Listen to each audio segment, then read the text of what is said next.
হয়তো এই সংবাদমেলখনতে জুবিন গাৰ্গৰ শেষকৃত্যৰ পৰা ছিংগাপুৰৰ পৰা অসমলৈ অনাৰ যি যাত্ৰা হ'ব বা শেষ যাত্ৰা যি হ'ব সেই সন্দৰ্ভত সকলো কথা হয়তো সংবাদ মাধ্যমক মুখ্যমন্ত্ৰী অৱগত কৰিব। কিন্তু এই মুহূৰ্তৰ খবৰ এইটোৱেই, জুবিন গাৰ্গৰ নশ্বৰ দেহ ইতিমধ্যে মৰণোত্তৰ পৰীক্ষাৰ বাবে লৈ যোৱা হৈছে।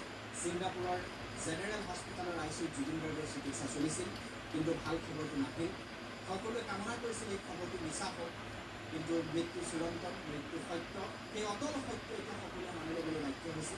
কিন্তু খুব সাগৰত এক প্ৰকাৰ ডুবি আছে এতিয়া সমগ্ৰ ৰাজ্যবাসী। বিভিন্ন প্ৰান্তত দোকান পোহাৰ বন্ধ কৰি দিয়া হৈছে।